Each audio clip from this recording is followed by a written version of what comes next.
fan, like Shy Glizzy.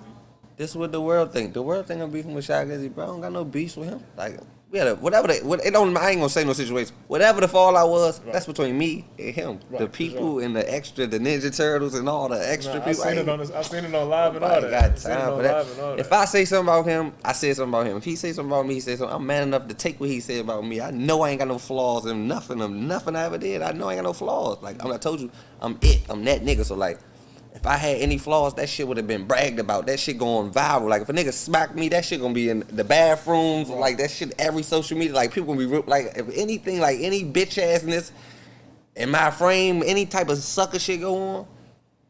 They gonna expose me. Like anything they get to expose me, they gonna expose me. Like they wouldn't even let. Like I can't have no skeletons in the closet. I feel it. Nah, I seen y'all going back and forth on live. Bunch of Instagram shit. That shit got me 30,000 followers. Niggas say I can't this, I can't that. I do it. Niggas say nothing, bro. The nigga y'all look up to, that's the nigga that can't do all that shit y'all talking about. The wrong Glizzy, bro. It's this other nigga. I ain't even gotta say his name, bro. He can't do that shit, bro. That's the nigga y'all talking about. Y'all stupid. It's not me, bro. The fuck? The other nigga. The niggas that be getting robbed. The niggas that can't stand in their hood and be in their hood when they want to be in their hood. Niggas that just move off other niggas that run around with 100 niggas to protect them and shit like that, bro. That ain't me, bro. That might be another Glizzy, bro. That's not me, bro. I be with a bitch or by myself or in the ghetto all day, bro. Like, that's not me, bro. I'm sorry. Wrong Glizzy, bro. That shit got me back lit. He ain't do nothing but trying to bring me down. Can do nothing but bring me back up. You better all just stand away, leave me alone, bro. Like, it ain't nothing going on, bro. Like, I don't got no problems with him. So y'all started this shit together. Yeah. Started Glizzy Gang together. And then what happened from there? Can I get a phone, Josh? But yeah, it was like me, him, Rose Glizzy. He had an idea. That was like it wasn't even for like no rap shit. It was just like a little gang. Like Right. Slutty Boys had what they going on. Yeah, Glizzy Gang had what they like. It wasn't even no rap shit. He just mysteriously dropped the song in the midst of the time. It was like perfect time. And DC ain't had no fucking rappers. It was Fat Trill and like two other people. Right. So y'all niggas like, It's the fuck it. first time he was in the first wave, so it was like anybody in that first wave gonna blow up regardless. Right. Like Damn. regardless, he was just perfect timing, and he did it. But they don't know. They think I hate on Shy or shit like that. The goal was for him to be a rapper and for him to make it. He made it here rapper. That was the goal. What the fuck am I hating for? Like, Right. we made it. Like, I made it too. Just from what I was nobody. Who the fuck was I? I was just a DC nigga, just a DC street hood nigga. I'm blue check. You could Google me right now. My Google net worth is higher than Shy Glizzy's, bro. Damn, for real? You can pull it up on your phone right now. Shit, I ain't even got my shit on me, but that's crazy. My as phone fuck. just died. They say he like 200, 250. They got me down 1.1 million to 5 million net worth. Like, I ain't signing nobody. I'm just saying, like, When you get back on your music shit, are you gonna be the one to put other niggas on if you get that that position? I'm gonna put niggas on now with the little ass platform I got. I put niggas on like now. It ain't as big as people wanted to be, but it's Right. bigger than what they was. Yeah, before. Just by being around me, bumping into me, hanging with me, knowing me, contacting me, anything with me, you get a little bit of something extra. Like, it just is what it is. Niggas just got network. For sure. No, that's 100. So you from Potomac Gardens? Yeah. I'm from Potomac. You might as well say it's the same thing. I'm from 1430. That's a side street like by Potomac Garden. But you might as well say it's the same thing. Them are all my friends, childhood friends. We grew up together. That's what I'm claiming. That's what I put on for. It's the same shit for real. Like we all be together. But So talk about growing up there, cause niggas outside of DC really don't know about DC. growing up in DC, like I'm just gonna talk about Southeast in general. Like to make it to 30 years old, like rare. It's more funerals than birthday parties. Like literally.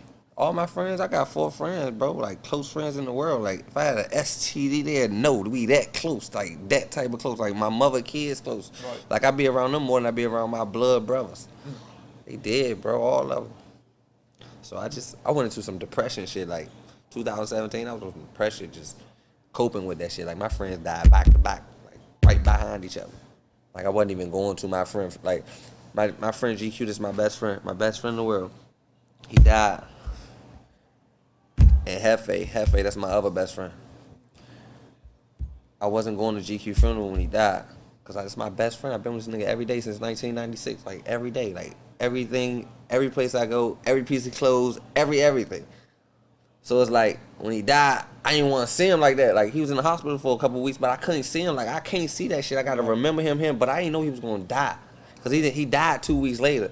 So I'm just thinking he getting better in the hospital. I ain't asking no questions. And I don't even like cope with that shit for real. I don't even, it really ain't hitting me or nothing. Like, it's just like I'm fucked up behind it in the mind. So I wasn't going to his funeral shit, but my other best friend, Baby J, was like, bro, you gotta go to his funeral, bro, woo woo. So I got myself together, and like the whole ride there, I was weird. I don't even really remember it or nothing, but I wasn't going up to the casket or nothing. My Baby J walked me up to the casket, like, he walked me all the way to the casket, like, forced me to go to there, like, and I seen that shit, and I said to myself, I'm never going to a funeral again. If it ain't mine, I'm not going. Like, nobody's. I can't do funerals. Like, that's just the worst shit in the world to me. Like, that shit put me somewhere, especially the people I love the most. Oh, man, hell nah. Right, just remember you, I remember you. After that, I was hanging with Hefe for like some weeks, maybe like a couple months, hanging with Hefe. We just trying to cope with it. I'm just trying to cope with it. I'm with him. We all close friends, though, but I'm closer to both of them, both my best friends, but Hefe died. Like, he died in the midst of that shit. Like, shit was in depression, shooting the ball after that. Now I don't know what the fuck going on. Like, That's heavy. Whew. Damn. It's like I got PTSD. Like, I could have real loud went to war, like to a war. Right, you got the same shit. And when it came back, like, I need a purple medal. I get a purple heart. I swear, like, that shit they get purple hearts and shit for, that shit light compared to this shit I've been through. Like, I got life, I swear to God, I feel like I got the realest story, bro. It's like so real, I couldn't even get this shit out into paper without incriminating a million people. Man. Shit's crazy. But that's, How do you cope with that shit? Because that's heavy. That's a lot to go through. I don't know, bro. Like, I don't do drugs no more. I scrape quit drugs. Like, I stopped drugs. I don't drink lean. I don't pop perks. I don't do nothing. I did that shit in 5 years, bro. Like, I don't do none of that shit. Like, I just smoke weed. That's the only thing I do. That's the most I do. But I don't really cope with that shit for real. I just guess if I get the money. But I got so much pain. Like, if I could tell somebody, if they tell me, like, you can pick the streets or a 9 to 5, I would have picked the 9 to 5. It's so much pain in the streets. The money, when you get it, ain't gonna mean shit. You done lost so much. $100 million couldn't get you that shit back. Like, I'm talking about you lost shit. Money can't even church. Like, I can have all the money in the world. Just imagine, like, my friends ain't there to spend it with me. That shit, what the fuck I'm gonna do? Right. Shit ain't even fun, bro. At the same time, that's all you can do. Yeah, but money. That's the reason I ain't here. I ain't doing this shit for me now. Now this second run around, this shit ain't even about me. I don't care about me, bro. I'm gonna help the people. Now the people that really come from nothing, that ain't got nothing, I'm gonna get them some motivation. I don't give a fuck what it is, bro. It can be jobs outside, whatever it is, that they know they can get a steady income. Not no selling drugs, go drop no bricks off and shit. If I got a tour bus, I got a tour bus driver, somebody get a CDL, shit like that. Like, if I'm selling t-shirts, merch, you want to pitch your merch and then get a store, like shit like that. Like, put the motherfucker on, like Lifetime on. I know, here go a bag of weed, go get locked up. It is what it is. You just owe me. Nah, I ain't on that shit. Nah, that's real shit. Because a lot of niggas be rapping about that shit. They not even on that shit for real. That's why they rapping about it. Because they ain't on that shit. That's why them niggas putting up the big ass bankrolls. When you go in their house, they ain't got that shit. Got shit. I know niggas. Man, this niggas in Charlotte, big ass bankrolls and staying at their mama crib. Like, they in their mama house with the fucking bankrolls. That's them niggas I be talking about on Instagram. They don't own nothing. First of all, you can have $100,000 you made in the street. I don't give a fuck who you is.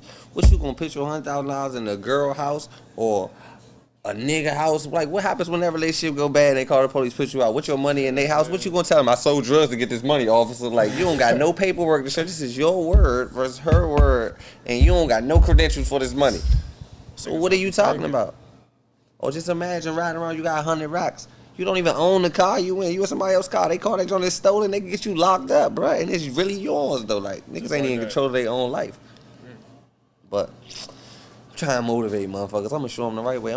It's like you can tell motherfuckers shit, but they don't listen. But if you really got it, like, they listen when you got it. They going to believe it when they see it. They can't believe you going through the process, but I'm going to talk all the way through the process, so when I really got it, they can just go back and slide from where I started from, like a whole documentary. They'll see the whole process. I don't even want to blow up and have $100 million tomorrow. So I don't know what the fuck I'm going to do with it.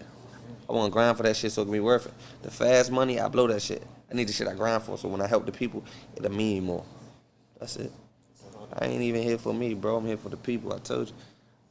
Everybody in the projects trying to make the projects look sweet. That's 100.